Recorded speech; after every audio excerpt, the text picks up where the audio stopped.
네, 안녕하십니까. 2022년 6월 27일 마감시 안내드리겠습니다.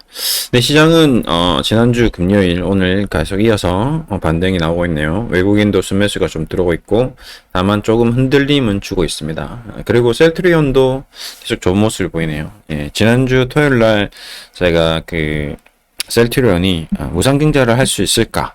라는 이제 제목으로 영상을 보내드렸는데, 일단 재무적으로는 할 수 있다. 그렇죠? 예, 주식의 수량. 나중에 정관을 뒤져서 주식수 발행, 총 주식수 발행 수량을 조정하면 되니까요.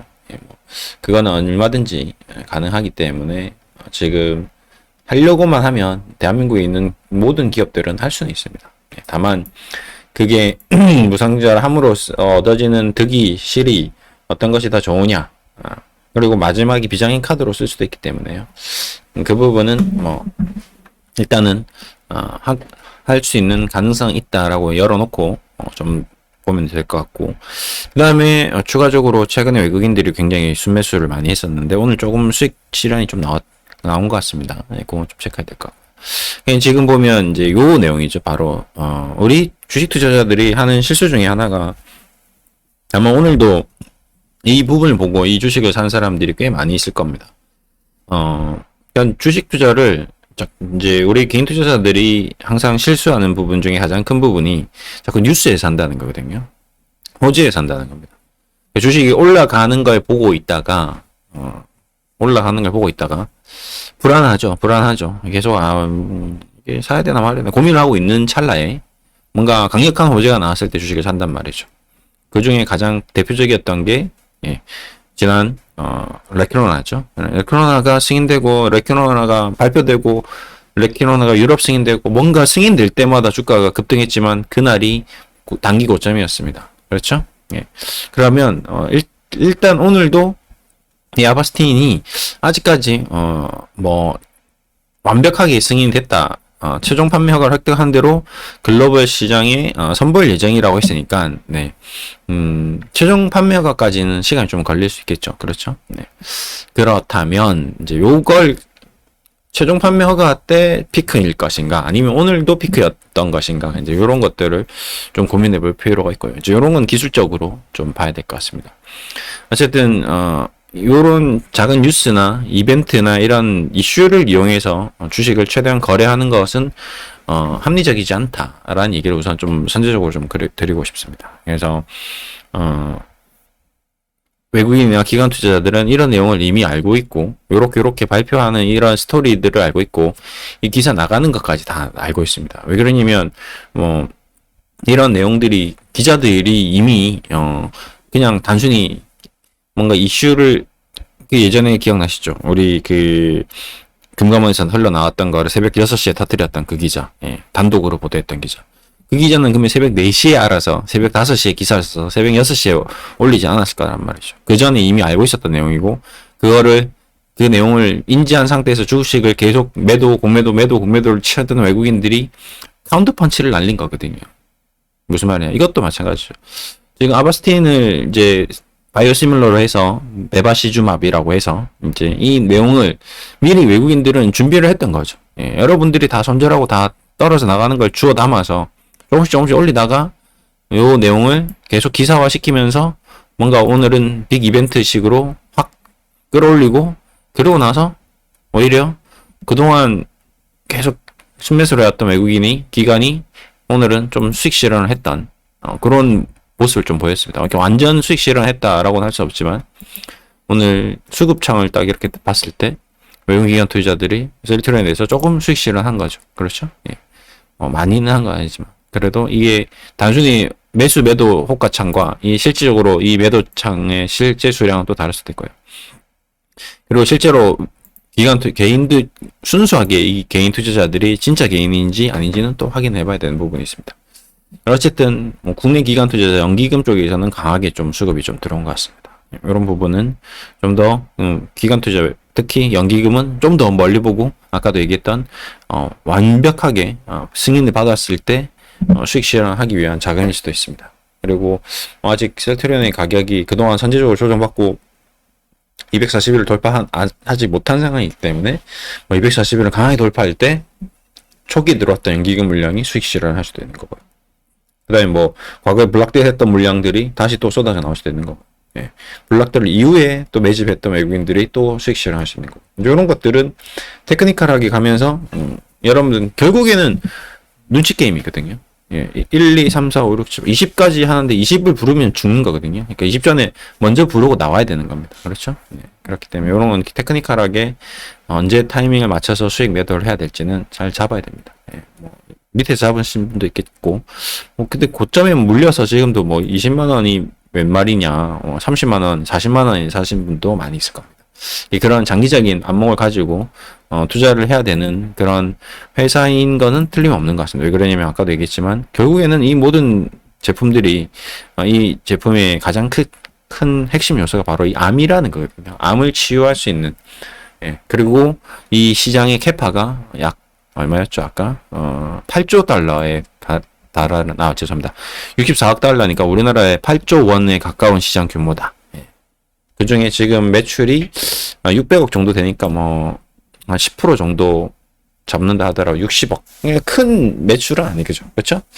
이걸로 인해서 영업이익이 우리 지금 최근에 재무제표 공부 많이 하고 있는데 일반적으로 제조업들이 매출액 대비 한 5% 정도 마진을 보입니다. 근데 이런 바이오 기업들은 20, 30% 정도 본다고 치더라도 뭐 600억 매출에서 60억 정도 이익을 남긴다면 이 지금 현재 당장 아바스틴이 뭔가 센세이션한 셀트리온의 매출을 영업이익을 바꿀 수 있는 그런 항목은 아니다. 그렇죠. 근데 이런 기업들이 이제 이렇게 움직이는 게 굉장히 앞으로 성장성이 있어 보이는 것 같이 보이는 거죠. 그래서 오늘도 재무제표를 보시면 우리 셀트리온이 1년 동안 평균 지금 이제 2022년도로 넘어가면 한 2조 원 정도의 매출을 보일 수 있을 것 같은데, 그렇죠. 2조대로 넘어갈 것 같은데, 2조에서 아까 매출이 600억이니까 뭔가 큰 대변혁을 일으키는 그런 항목은 아닙니다. 하지만 제가 계속 얘기 드리는 이 셀트리온이 가지고 있는 가장 큰 특장점은 우리 생명 연장, 우리 암, 질병으로부터의 해방. 요즘에 뭐 다들 뭐 드라마 나의 해방일지 많이 보신 분들이 많이 있을 건데요. 이제 주식 해방일지 뭐 이런 것도 자꾸 용어들이 나오고 하는데, 뭐 돈에 대해서 해방되고 주식에 대해서 해방되고 뭐 그러려면 이런 공부를 하셔야 된다는 겁니다. 그래서 실적으로 뭔가 오늘 이벤트를 보고 사신 분들은 조금 반성을 해야 된다. 그런 얘기를 좀 드리고 싶고, 또 대신에 이제 또 눌림목이 또 나올 수도 있겠죠. 이제 눌림목을 이용해서 항상 뭔가 오늘 사야 될 것 같다라고 생각했을 때 그래도 기다리는, 저번에도 얘기했지만 나는 그저 땅이 떨어질 때까지 기다릴 뿐이다. 땅이 떨어지면 그걸 주워서 이익을 얻는 그런 투자 전략, 투자 철학, 이런 것들을 항상 공부를 해야 됩니다. 그래서 오늘은 그런 것들을 이제 공부하기 위해서 이제 이 회사의 어떤 재무적인 내용, 지난 토요일에는 제가 이제 그 무상증자를 할 수 있는 현금 그리고 이 자본에 대해서 좀 얘기 드렸습니다. 약간 복습을 하자면요, 자본은 뭐죠? 자본금은 뭐죠? 이익잉여금은 뭐죠? 자본잉여금은 뭐죠? 요 네 가지를 좀 얘기 드렸을 겁니다. 자본 총계는 뭐죠? 우리가 일단은 가지고 있는 총 주식수, 셀트리온이 가지고 있는 총 주식 수량 곱하기 액면가, 요게 자본금이라고 했습니다. 그렇죠? 초기 자본금. 그래서 1,407억이고, 그리고 자본잉여금은 이제 이 주식을 최상준 회장이 최초에 이제 주식 발행하고 나중에 우리 코스피 시장, 코스닥 시장으로 상장시키는 과정에서 이걸 1,000원짜리를 1,000원에 팔지 않죠. 뭐 3만 원, 2만 원 이런 식으로 팝니다. 그때 얻은 이익.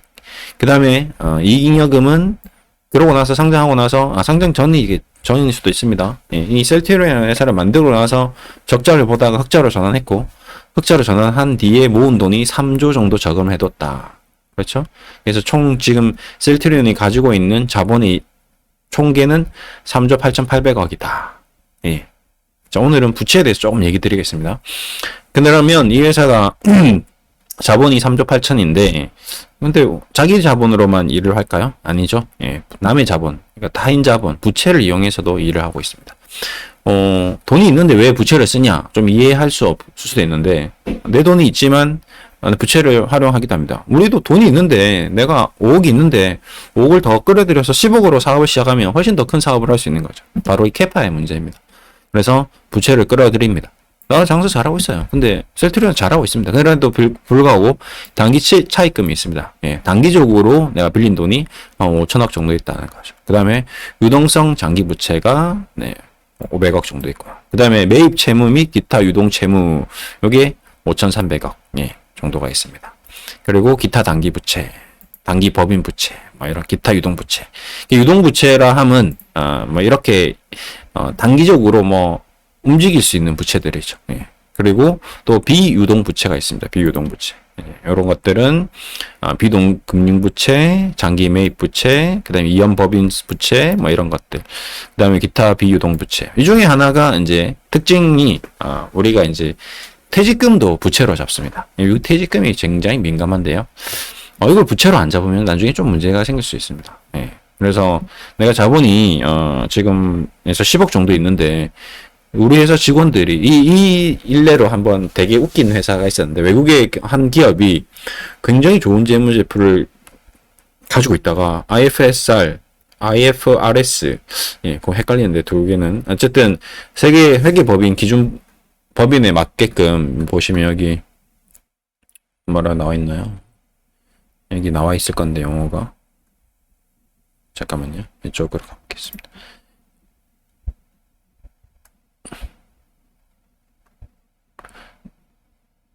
근데 그 용어가 없네요. 하여튼 국제회계법인 기준으로 재무제표를 작성하는 그 내용이 있는데 이제 그 내용에 맞춰서 회계를 이제 바꾸다 보니까 그 내용에는 이제 예를 들어서 퇴직금을 부채로 잡아라 이런 식으로 이제 명명을 한 거죠. 왜? 내가 월급 같은 경우는 즉시 지급을 해서 이제 비용이 처리됐는데 퇴직금은 회사 계정으로 잡아놓고 있습니다. 현금으로. 대신에 이 돈은 10%는 무조건 나가야 될 돈이죠. 근데 10년이 된 회사가 10년 동안 근무한 직원들의 퇴직금이 예를 들어서 10억이다. 이렇게 했을 때 내가 지금 자본금이 10억인데 회사 직원들이 100명이 퇴직금만 10억을 가지고 있으면 그럼 이 회사는 자본이 없는 거죠. 왜? 얘네들이 동시에 그만두면 다 없어질 돈이잖아요. 그렇기 때문에 이거는 회계상 부채로 잡아라. 너 돈 아니야. 이거는 저 직원의 돈이죠. 지금 당장은 안 가져서 갔을 뿐이지 원래 직원 통장에 있어야 될 돈인데 왜 너 통장에 있냐 이거 문제거든요. 그래서 부채로 잡아라라고 얘기를 하니까 정말 잡았더니 회사가 진짜 돈이 없는 거죠. 그래서 바로 이 회사가 주가가 폭락했던 그런 케이스도 있었습니다. 그런 비상사태를 맞지 않기 위해서 미리 내 돈이 아닌 것들 반드시 나가야 될 돈들에 대해서는 부채를 잡고 있습니다. 예를 들어서 은행 같은 경우는 고객이 예탁금은 자기 돈이 아니죠. 그렇기 때문에 부채입니다. 그렇죠? 증권사의 예탁금도 마찬가지입니다. 증권사에서 투자하신 고객님들의 돈이 자기 돈은 아니거든요. 회사 돈이 아니잖아요. 마음대로 쓸 수가 없습니다. 출금해서 자기가 쓸 수 없는 것처럼 그런 것들은 자기 돈이 아닙니다. 그래서 그런 것들을 다 제하고 세금도 마찬가지죠. 이 다음 달 내년에 내야 될 세금들은 내 돈이 아니거든요. 그런 것들 미리 또 얘기하고 그다음에 충당금 같은 것도 있습니다. 만약에 이 회사가 발생할 수 있는 문제에 대한 리스크에 대해서 미리 보험식으로 들어오는 그런 자금들도 있는데 이런 것들까지 다 해서 하여튼 이 회사의 지금 현재 구조 스코어상 이 3조 8천억이 셀트리온의 통장에 있는 진짜 자기 자본이라면 1조 7천억은 자기 돈이 아닌 거죠. 그러면 3조 8천에서 1조 7천을 빼야 되니까 실제로 순자본이 2조 정도밖에 안 되는 거죠. 그렇죠? 만약에 부채를 다 청산한다면 자 순자본은 그렇지만 그렇다고 해서 내 자산이 2조는 아닙니다. 그렇죠? 이 부채도 내 돈. 저번에 얘기 드렸죠. 어차피 통장에는 내 통장에 있는 겁니다. 아직까지 그 직원한테 퇴직금을 안 줬기 때문에 내 통장에 있으나 이 돈이 내 돈이 아니라는 거지. 계정상으로는 현재 스코어 셀트리온 통장에 있는 거죠. 그렇죠? 유동부채들은 다 단기부채, 비유동부채 다 마찬가지입니다. 그리고 자산도 마찬가지죠. 그래서 요 합산했을 때 유동 움직일 수 있는 자산들, 재고 자산도 될 수 있고 매출 채권도 될 수 있고 빚도 될 수 있고 부채도 될 수 있고 다 이런 것들이 전체적으로 합산해서 빚과 내 자산의 합산이 5조 6천억인 거죠. 그렇습니다. 그러니까 우리가 그래서 총 이 회사의 부채 비율은 얼마가 되느냐 이제 이런 식으로 그래서 부채 비율을 체크를 합니다. 네, 부채 비율을 체크해서 이 부채 비율이 너무 높으면 자산 총계 대비해서 부채 총계, 자본 총계 이 합산에 대비해서 아까 얘기했지만 지금 봤을 때는 부채 비율이 어느 정도 되나요? 네, 볼까요? 약 퍼센테이지로 제가 바로 계산하기가 쉽지 않으니까 네, 부채 비율이 약 45% 정도 되는 거죠. 그렇죠? 네. 총 자본금 이거는 최초에 셀트리온 총 주식수 곱하기 액면가천원을 곱한 거고요. 자본 총계가 3조 8천억인데 빚이 1조 7천억이니까 내 자본금 대비 45% 정도. 그러니까 굉장히 좀 부채 비율은 안정적인 편이죠. 100%라면 내가 10억이 있는데 15억을 빌려서 장사를 하는 사람이고 내가 10억이 있는데 한 4조 5천억 정도 빚을 가지고 14조로 장사를 하고 있는 거죠. 그래서 좀 구조적으로 재무 상태는 부채 상태는 안정적이다. 예, 굉장히 위험하게 하진 않는다. 과거에 뭐 대우나 많은 기업들이 보면 부채 비율이 뭐 200% 300% 된다. 그럼 내 돈이 10억인데 20억을 끌어들여서 이제 장사를 하는 거죠. 요거 쉽게 이해하려면 요거 간단하게 제가 이해시켜 드릴 수 있습니다. 뭐죠? 바로 지금 최근에 일어났던 모든 일련의 사태들이 그렇죠. 영끌, 예, B2 똑같습니다. 이 기업의 B2도 문제지만 죄송합니다. 이 개인 투자자들의 신용 투자, B 투자 제가 절대 하지 마라고 얘기하고 있죠. 예, 절대 안 됩니다. 하시면 안 돼요. 끝나는 겁니다. 라고 얘기했듯이 기업도 마찬가지입니다.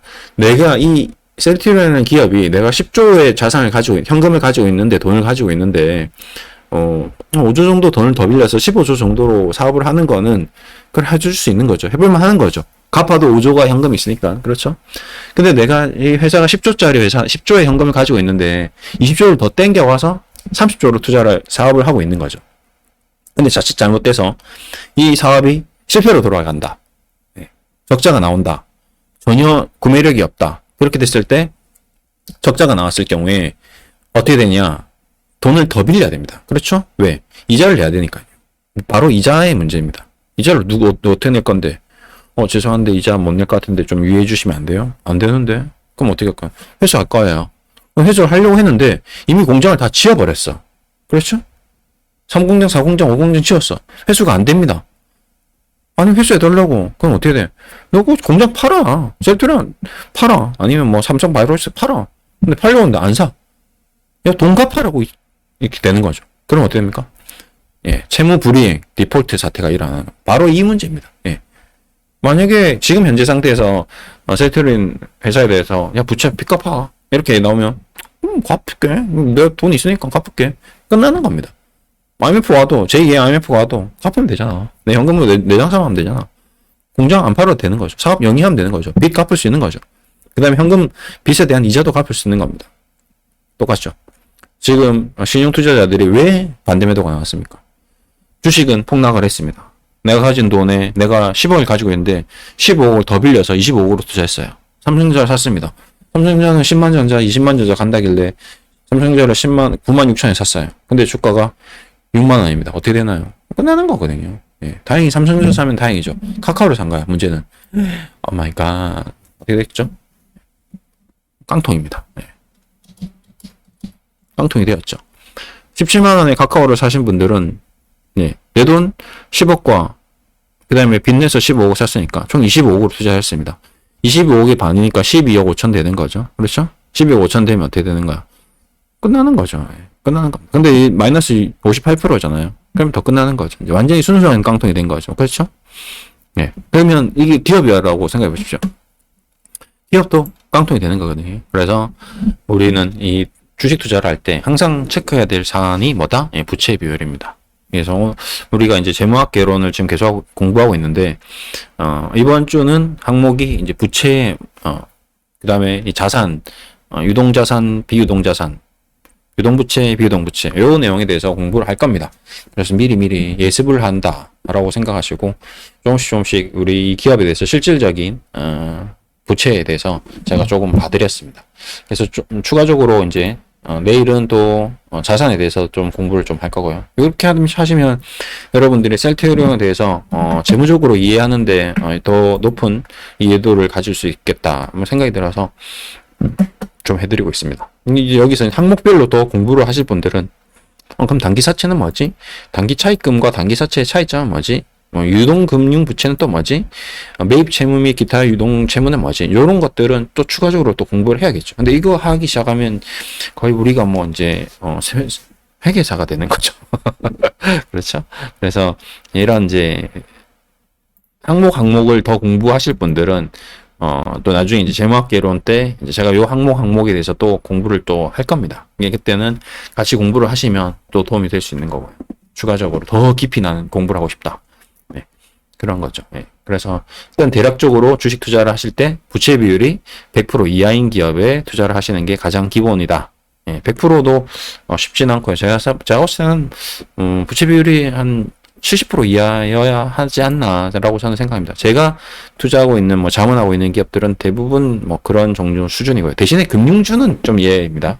아까도 잠깐 얘기했지만 은행주나 증권주 같은 경우는 고객 자산이 전부 다 부채이기 때문에 한번 잠깐 보여드릴게요. 몇 프로인지.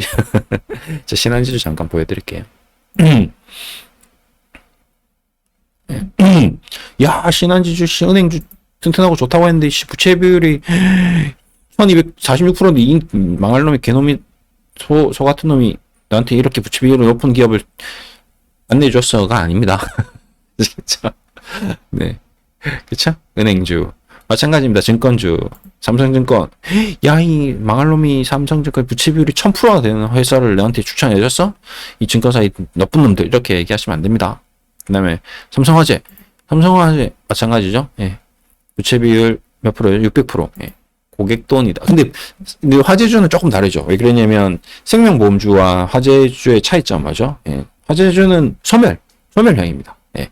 다행히 들어온 돈이 소멸되어서 나가기 때문에 생명보험이나 은행보다는 부채 비율이 낮습니다. 우리 자동차 보험 내면 그냥 꽝이잖아요. 예. 1년 타면 다 없어지잖아요. 그렇죠? 그래서 얘네들이 부채 총계가 좀 다른 금융사들에 비해서는 좀 낮은 편입니다. 이런 것들은 이제 깨알 같은 상식이라고도 상식으로 알아둬도 도움이 될 것 같습니다. 예. 주식에 대해서 오늘 또 재무적인 내용에 대해서 조금 더 공부를 좀 해드렸습니다. 어쨌든 셀트리온의 부채 비율은 45%다. 재무적으로는 부채 비율이나 이런 안정성은 그래도 바이오 기업 대비해서 굉장히 괜찮다. 여기에 좀 드렸고요. 그 다음에 너무 이슈를 이용해서 트레이딩을 하시는 것보다는 좀 장기적인 안목을 가지고 투자 차원에서 셀트리온과 셀트리온 헬스케어를 바라보시는 게 굉장히 좀 도움이 되실 것 같다. 그리고 어쨌든 빅 이벤트가 나왔을 때는 조금 조심해야 된다. 항상. 예, 그때 불나방처럼 덤벼들면 안 된다. 이 얘기를 좀 드렸습니다. 이렇게 마무리해 드릴게요. 감사합니다.